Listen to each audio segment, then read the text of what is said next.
کرنا خدا کی سنت ہے اور مصطفیٰ کا ذکر علم چیز ہے، اس کو کوئی مٹا نہیں سکتا۔ دوسری بات یہ ہے کہ ذکر کرنے کے لیے ذاکر کی ضرورت ہے۔ جس طرح کوئی فاعل کے بغیر وجود میں نہیں آ سکتا، اسی طرح کوئی ذکر ذاکر کے بغیر نہیں ہو سکتا۔ ایک ہے ذکر خدا، ایک ہے ذکر مصطفیٰ۔ خدا کا ذکر مخلوق کرتی ہے اور مصطفیٰ جان رحمت صلی اللہ تعالی علیہ وسلم کا ذکر خالق کائنات کرتا ہے۔ اور ایک دن ایسا بھی آنے والا ہے جس دن سب فنا ہو جائیں گے، نہ ذاکر رہے گا نہ ذکر رہے گا۔ ارشاد ربانی ہے کل من علیہا فانی ویبقى وجہ ربک ذو الجلال والاکرام۔ ساری کائنات فنا ہو جائے گی، باقی رہنے والی خدا کی ذات ہے، تو نتیجہ نکلا کہ ساری کائنات فنا ہو جائے گی، لیکن مصطفیٰ کا ذکر باقی رہے گا، اس لیے کہ مصطفیٰ کا ذکر کبریا کر رہا ہے۔ اور جو باقی ہے اور باقی رہے گا،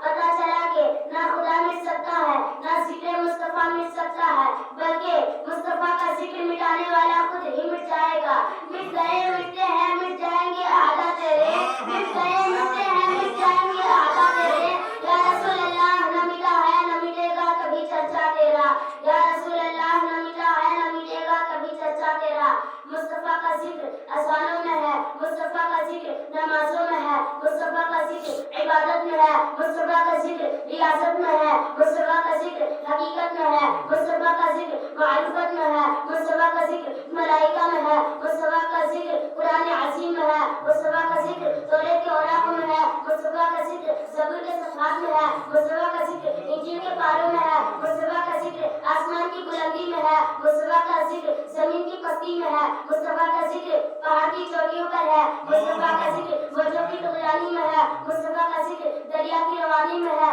مصطفیٰ کا ذکر سمندر کی سیلانی میں ہے، مصطفیٰ کا ذکر کائنات کے ذرہ ذرہ میں ہے، مصطفیٰ کا ذکر ہمیشہ ہوتا رہا ہے اور ہمیشہ ہوتا رہے گا۔ مصطفیٰ کا ذکر مٹانے کے لیے اذان کو مٹانا ہوگا، مصطفیٰ کا ذکر مٹانے کے لیے نمازوں کو مٹانا ہوگا، مصطفیٰ کا ذکر مٹانے کے لیے عبادت کو مٹانا ہوگا، مصطفیٰ کا ذکر مٹانے کے لیے ریاضت کو مٹانا ہوگا، مصطفیٰ کا ذکر مٹانے کے لیے ملائکہ کو مٹانا ہوگا، مصطفیٰ کا ذکر مٹانے کے لیے حقیقت کو مٹانا ہوگا، مصطفیٰ کا ذکر مٹانے کے لیے معرفت کو مٹانا ہوگا، مصطفیٰ کا ذکر مٹانے کے لیے قرآن عظیم کو مٹانا ہوگا، مصطفیٰ کا ذکر مٹانے کے لیے توریت کے اوراق کو مٹانا ہوگا، مصطفیٰ کا ذکر مٹانے کے لیے زبور کے صفحات کو مٹانا ہوگا، مصطفیٰ کا ذکر مٹانے کے لیے انجیل کے پاروں کو مٹانا ہوگا، مصطفیٰ کا ذکر مٹانے کے لیے آسمان کی بلندی کو مٹانا ہوگا، مصطفیٰ کا ذکر مٹانے کے لیے زمین کی پستی کو مٹانا ہوگا، مصطفیٰ کا ذکر مٹانے کے لیے پہاڑ کی چوٹیوں کو مٹانا ہوگا،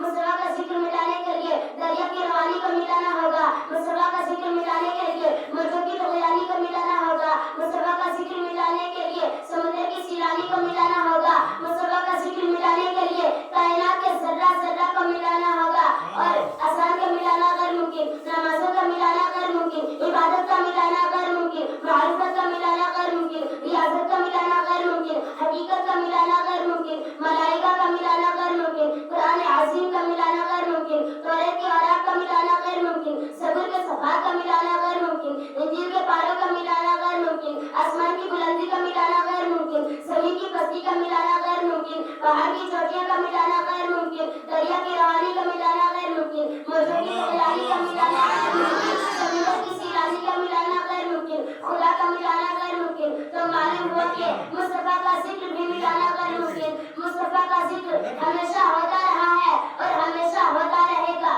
سبحان اللہ۔ اسی لیے تو امام اہل سنت عقائد و رحمت مجددین و ملت سید اعلیٰ حضرت فاضل بریلوی علیہ رحمت الرضوان عقیدت کی زبان سے ارشاد فرماتے ہیں تو زندہ ہے واللہ تو زندہ ہے واللہ